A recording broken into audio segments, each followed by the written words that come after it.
بسم اللہ الرحمن الرحیم۔ السلام علیکم ناظرین، الیکشن کا کھیل اپنے آخری مرحلے میں داخل ہو گیا ہے۔ 8 دن کا کھیل باقی ہے۔ 13 جنوری کو جب امیدواروں کو انتخابی نشان الاٹ ہو جائیں گے تو انتخابات کی ڈائریکشن واضح ہو جائے گی۔ اگر بلے کا یا کوئی اور نشان تحریک انصاف کو نہ ملا اور آزاد الیکشن لڑنا پڑا تو ایک طرح سے کھیل ختم ہو جائے گا۔ گو کہ عمران خان اس کے بعد بھی نون لیگ اور اسٹیبلشمنٹ کے لیے ایک ڈراؤنا خواب بنے رہیں گے۔ انہیں ایک سزا کے طور پر اللہ نے ان دونوں پر نازل کیا ہے، لیکن بہرحال یہ الیکشن متنازع ہو جائے گا۔ ریاستی ادارے پوری قوت کے ساتھ تحریک انصاف کو ذبح کرنے کی کوشش کر رہے ہیں۔ یہ زندگی اور موت کی سنسنی خیز جنگ ہے۔ تحریک انصاف وہ اپنا پورا زور لگا رہی ہے کہ زندہ بچ سکے۔ یہ سب بہت بروٹل ہے۔ جسٹس قاضی فائز عیسیٰ نے ارشاد فرمایا، کسی کو تا حیات نااہل کرنا اسلام کے خلاف ہے۔ یہ بات درست ہے کہ اسلام تو توبہ کی حوصلہ افزائی کرتا ہے۔ اسلام مگر یہ بھی کہتا ہے کہ جرم کرنے والا اپنے جرم پہ شرمندہ ہو۔ کیا نواز شریف اپنے جرائم پہ شرمندہ ہیں؟ ایک سوشل میڈیا صارف نے کہا، سب جانتے ہیں کہ نواز شریف اور جہانگیر ترین کی تاحیات نااہلی ختم کرنا ہی اصل ہدف ہے۔ چیف جسٹس نے کہا، عامروں نے صادق اور امین والی شرط اپنے لیے کیوں نہیں ڈالی؟ حالانکہ یہ ایک اوپن سیکرٹ ہے کہ ماضی کی فوجی قیادت نے صادق اور امین والی شرط ڈلوائی اور آج کی اسٹیبلشمنٹ اس وقت نواز شریف کی نااہلی ختم کرانا چاہتی ہے۔ Rest are the details. Imran Khan توہین الیکشن کمیشن کیس میں فرد جرم عائد کیے جانے کے دوران شدید غصے میں آ گئے۔ الیکشن کمیشن کے اراکین سے کہا، میں اقتدار میں آ کر تم پر آرٹیکل 6 لگاؤں گا۔ ویسے جس شخص پہ 180 مقدمات قائم ہوں اور جس کی ذاتی زندگی اس طرح دیکھی جا رہی ہو، ظاہر ہے کہ اس کا کسی وقت ٹیمپرامنٹ لوز کرنا بنتا بھی ہے۔ شاہ محمود تو لڑتے جھگڑتے رہے ہیں عدالتی عملے کے ساتھ، لیکن میری رائے میں یہ غصہ عمران خان کو فائدہ نہیں نقصان ہی پہنچائے گا۔ مصیبت میں صرف اللہ سے مدد مانگنی چاہیے اور صبر کرنا چاہیے اور مناسب حکمت عملی اختیار کرنی چاہیے۔ بیرسٹر گوہر علی خان کے منع کرنے کے باوجود شیر افضل مروت نے مرکزی دفتر میں پریس کانفرنس کی، جو کہ انہیں نہیں کرنی چاہیے تھی۔ بار بار وہ ڈسپلن توڑتے ہیں۔ ایسے خوفناک وقت میں ڈسپلن کی پابندی اور بھی زیادہ ضروری ہے۔ گوہر خان 90% تک پر امید ہیں کہ سپریم کورٹ بلے کا نشان واپس دے دے گی۔ انہوں نے یاد کرایا کہ سپریم کورٹ پہلے ہی کہہ چکی ہے کہ پارٹی سے سیاسی انتخابی نشان لینا اسے تحلیل کرنے کے مترادف ہے۔ اس کے باوجود میری رائے میں آپ کچھ نہیں کہہ سکتے۔ آپ کو یاد ہوگا کہ 13 دسمبر کو سپریم کورٹ نے سویلین کے فوجی عدالتوں میں مشروط ٹرائل کی اجازت دے دی تھی۔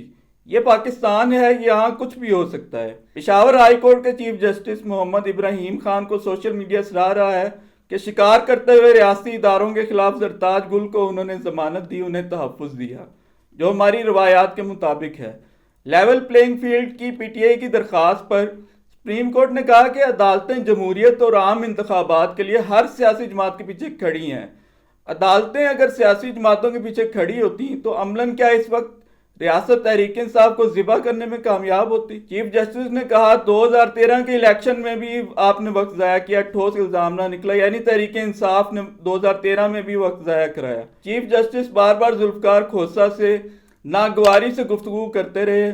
عدالت نے الیکشن کمیشن حکام سے استفسار کیا کہ کیا آپ پی ٹی آئی کو لیول پلینگ فیلڈ دے رہے ہیں، جس پر ڈی جی لا نے جواب دیا، جی ہاں۔ لطیف کھوسہ نے فریاد بلند کی کہ تاریخی بدترین پری پول ریگنگ ہو رہی ہے، آر او کے دفتر کے باہر سے لوگوں کو اٹھا لیا جاتا ہے۔ میں بھی بطور ایک صحافی حیران ہوں کہ یہ کیسی لیول پلینگ فیلڈ ہے؟ جن کے کاغذات مسترد ہوتے ہیں انہیں نقل تک نہیں دی جاتی کہ اپیل کر سکیں۔ دوسری طرف ہمارے ملک کا حال اس وقت یہ ہے کہ بجلی چوری سے لے کر ذخیرہ اندوزی تک ہر معاملے میں افواج کا کردار بڑھتا جا رہا ہے۔ خصوصی سرمایہ کاری سہولت کونسل کی ایپیکس کمیٹی قائم ہے، جس میں عسکری قیادت سول قیادت کے ساتھ بیٹھی ہوتی ہے۔ بظاہر عسکری قیادت تابع ہوتی ہے سیاسی قیادت کے، مگر حقیقت کا سب کو پتا ہے کہ انوار الحق کاکڑ کی کیا حیثیت ہے آرمی چیف کے سامنے۔ بلاول کو پیپلز پارٹی نے وزیر اعظم کے لیے نامزد کر دیا ہے۔ بلاول اور زرداری صاحب کے درمیان فاصلوں کی افواہیں دم توڑ جائیں گی۔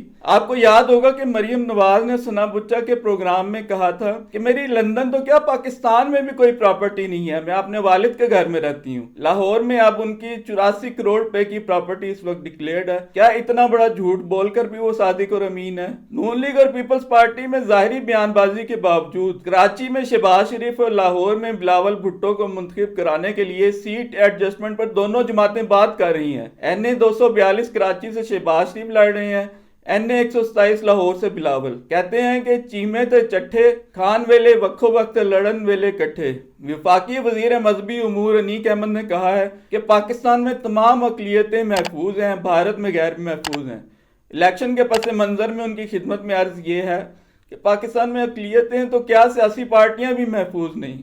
بھارت میں کیا BJP یا کانگریس کے ساتھ ایسا سلوک ہو سکتا ہے جو پاکستان میں PTI کے ساتھ ہو رہا ہے؟ ایک لطیفہ یہ بھی ہے کہ الگ الگ ریٹرننگ افسروں نے PTI لیڈروں کے کاغذات نامزدگی مسترد کیے تو ان کے فیصلوں کے ایک ایک لفظ اور ایک ایک نقطہ ایک جیسا تھا، جس پہ جج صدمے کی کیفیت میں ہے۔ لاہور ہائی کورٹ نے بلے کے نشان کے بارے میں تحریک انصاف کی درخواست ناقابل سماعت قرار دے دی۔ اب یہ معرکہ سپریم کورٹ میں ہی سرو ہونا ہے، شاید اسٹیبلشمنٹ جیت جائے۔ گو کہ نواز شریف کی حکومت بنانے کے بعد انہیں پتا چلے گا کہ کیسی بدترین حماقت کے وہ مرتکب ہوئے ہیں۔ 9 مئی واقعات پر انسداد دہشت گردی عدالت فیصلہ آباد نے عمران خان سمیت PTI لیڈرز کے وارنٹ گرفتاری جاری کر دی ہے۔ حساس ادارے کے دفتر میں توڑ پھوڑ کا الزام ہے۔ لطیفہ یہ ہے کہ عمران خان خود اس وقت گرفتار تھے، انہوں نے کیا توڑ پھوڑ کرنی تھی؟ بلاول نے تانا دیا کہ نون لیگ کے لیڈر لندن سے علاج کراتے ہیں، جیسے زرداری صاحب بینظیر بھٹو اسپتال لڑکانہ سے علاج کراتے ہیں۔ نون لیگ GDA اور MQM کے ساتھ مل کر سندھ اور کراچی فتح کر رہی ہے، بلاول لاہور فتح کرنے نکلے ہوئے ہیں۔ جہاں جہاں آلریڈی ان کی حکومت ہے وہاں کون سے چاند ستارے انہوں نے ٹانک دیے ہیں۔ جنرل فیض حمید نے فیض آباد دھرنا کمیشن کو اپنا بیان ریکارڈ کرا دیا، خلاف توقع، مجھے توقع نہیں تھی۔ حکومت کے خلاف سازش کی تردید کی، کہا تحریک لبیک سے مذاکرات حکومت کی ہدایات پر کی ہے۔ حالانکہ سب جانتے ہیں کہ تحریک لبیک میں پھونک جنرل باجوہ نے بھری تھی، جیسے اب استحکام پاکستان پارٹی اور پرویز خٹک میں بھری ہوئی ہے۔ آپ شرط لگا لیں کہ نکلنا فیض آباد دھرنا کمیشن میں سے کچھ بھی نہیں۔ جنرل فیض اگر ڈوبیں گے تو جنرل باجوہ بھی ڈوبیں گے، اور جنرل باجوہ اگر ڈوبیں گے تو ان سے بعد والا بھی ڈوبیں گے، کوئی اس کا متحمل نہیں۔ یہ تھی اب تک کی صورتحال۔ محسوس ہوتا ہے کہ پاکستان دائرے میں سفر کر رہا ہے۔ جمہوریت اسٹیبلشمنٹ کے لیے گھڑے کی مچھلی ہے۔ حبیب جالب نے کہا تھا، محبت گولیوں سے بو رہے ہو، وطن کا چہرہ خون سے دھو رہے ہو، گما تم کو کہ رستہ کٹ رہا ہے، یقین مجھ کو کہ منزل کھو رہے ہو۔